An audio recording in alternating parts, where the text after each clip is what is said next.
Olá, investidores! Hoje, o tema de hoje, né, a gente vai falar sobre modelos matemáticos aplicados day trade, né? A gente vai então usar aí o modelo matemático, a curva de Gauss, né, ou o famoso sino de Gauss, como a gente pode ver no desenho, né? Ele é um gráfico de distribuição normal. Então, o que é um gráfico de distribuição normal? É um gráfico que ele parte de uma média, né? Eu vou tomar o exemplo, o fechamento dos dias anteriores, né? Então, a partir dessa média entre menos 1 e um desvio estipulado por ela, né, a gente vai ter 68% do tempo preço trabalhando nessa região. Entre menos 2 e 2 desvios a gente vai ter ali 95,4, né, mas tendo em mente que 13,6 aí por cento é em média os dias que o gráfico fecha nessa região, e entre menos 3 e 3 desvios, né, mais difícil de acontecer, a gente vai ter 99,7 do movimento dentro dele, mas vai ser ali em média 2,1% a 0,1 dos dias que o preço vai fechar nessa região ou vai alcançar essa região, né? Então a gente vai tomar como exemplo o índice futuro, né? Mas antes de estipular aí a nossa planilhazinha, né, e localização dela, a gente vai ver se o ativo ele representa aí as características, né, de um gráfico de distribuição normal, né? Então a gente vai ter como exemplo o índice futuro.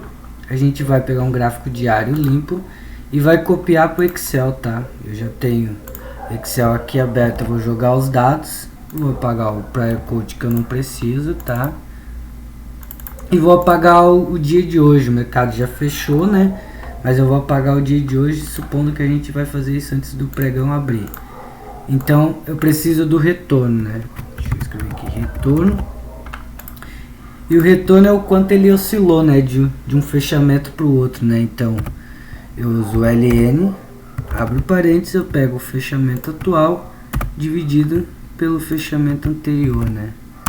Eu vou ter um número aqui negativo, eu vou pegar esse número e vou transformar ele em porcentagem em duas casas.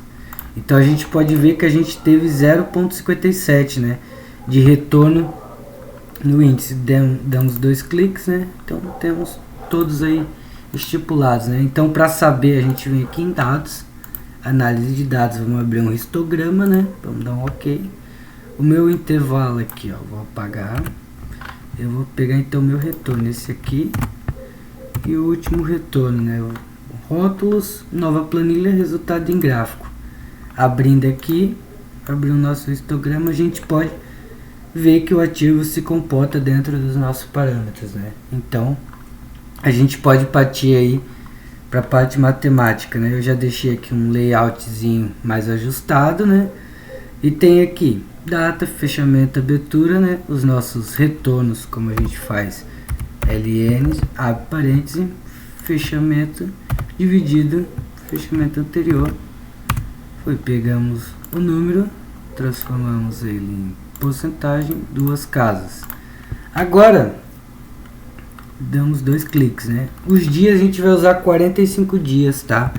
De dados. Então eu dou um aqui, então eu duplo clique, ele apareceu tudo número 1, né? A gente clica aqui, ó, preencher células. Então eu vou pegar meus 45 dias de dados aí, né? Deixa eu pintar de amarelinho, só para ficar mais visual. Fechou. Então a gente tem aqui nossos 45. A gente precisa fazer o desvio padrão. Para fazer esse desvio padrão, né, dos 45 dias, então vai ser igual desvio padrão P. Vamos pegar os nossos 45 dias, a gente puxa até lá, né? A gente coloriu então para ficar mais fácil de visualizar. Puxamos os nossos desvios, fechamos, damos enter, pegamos esse número e vamos transformar ele em porcentagem também, duplo clique. Então a gente tem aí 1,31 de desvio padrão, tá? Esse desvio, ele vai dar um desvio muito grande, então eu vou querer metade dele e vou transformar ele em pontos para ficar mais fácil, né? Aqui gerar a nossa tabelinha, né? Então eu preciso de um dado fechamento do dia anterior, né? A gente fechou então no 100.525, né? Para fazer esse desvio em pontos, então eu vou igual, vou escrever married, que é para arredondar, né? Deixa eu só selecionar aqui, vou abrir 3 parênteses, aqui eu vou pegar o fechamento, vou multiplicar pelo nosso desvio, fechar o parêntese, dividir por 2, fechar o parêntese de novo, ponto e vírgula, e vou arredondar ele, né? Como eu deixei a função merit, eu quero arredondar por 5 pontos, como o índice fecha, como oscila de 5 em 5, né? Vou arredondar para 5 e vou fechar. Pronto, 655 pontos, né? Então eu tenho a metade do meu desvio, tá? Eu já fiz uma tabelinha aqui. Então, para a gente gerir esses números aí, a fórmula é bem simples, tá? Então, é o nosso fechamento mais a nossa metade do desvio em ponto. Eu vou clicar no meio da célula e vou dar um F4 para travar ela. Então, pode ver, na hora que eu tenho aqui, como eu travei, eu posso puxar, né? Então, puxo lá para o máximo. Tenho meus 3 desvios, como eu dividi pela metade, né? Meio range, então tenho 6 pontos aí. Para baixo, mesma coisa, né? Igual nosso fechamento, como a gente está se baseando do estudo dele, menos nossos pontos, né? Eu vou clicar no meio da célula, vou dar um F4 de novo, vou travar, né? Aí eu clico aqui embaixo e arrasto até lá embaixo. Então a gente tem aí nossos pontos negativos e positivos a partir do fechamento, né?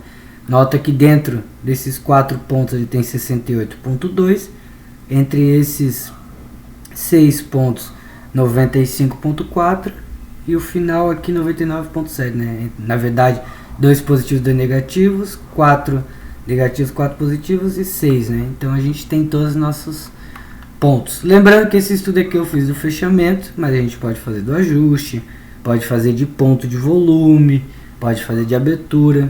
Aí é de acordo com cada um, né? O importante é o ativo entrar dentro do nosso conjunto de dados, né? O gráfico de distribuição normal. Aí a gente pode aplicar esses dados, né? Eu vou diminuir a tela aqui e vou trazer para cá. A gente vai comparar o dia de hoje, né? Lembrando que eu excluí, então, vou botar um gráfico de... Opa! Botar um gráfico aqui de 10 minutos. Deixa eu só ajustar aqui. Botar um gráfico aqui de 10 minutos, né? Lembrando que eu já deixei os pontos anotados para ficar mais rápido o vídeo, né? A gente tem o 101, 180 aqui e o 101,835, que é o nosso primeiro desvio para cima. A gente pode ver que no começo do dia ele trabalhou nessa região, né? Corrigiu, segurou. Aqui foi notícia hoje do Fed, né? Que é o aumento de juros. Então a gente pode ver que ele buscou o primeiro desvio, ficou dentro do 68 e foi buscar o 490 aqui, ó, cravando 500, né? Então a gente ficou 95,4, né? A gente pode ver que foi um dia mais atípico, mas mesmo assim ele respeitou, né? Então esse estudo, a partir do fechamento, ele fica muito bom para precificar ativos, né? Ah, o ativo está muito caro, está sobrevendido, está barato, é uma boa operação. Então, como hoje a gente tinha até um cenário macro mais comprador, esses pontos serviram como pontos de entrada. Aqui, ó, foi um bom ponto. Aqui também, final do dia, né? Mas dentre os dias normais, como a gente viu, ele tende a trabalhar nessa região. Respeitar o primeiro e o segundo ponto para cima, o primeiro e o segundo, como eu dividi no meio, né? Fiz mais forte, fraquinho. Então, durante os dias mais normais, ele vai bater nessa região, ele vai voltar, tá? Vai ser um ponto ali de reversão do mercado.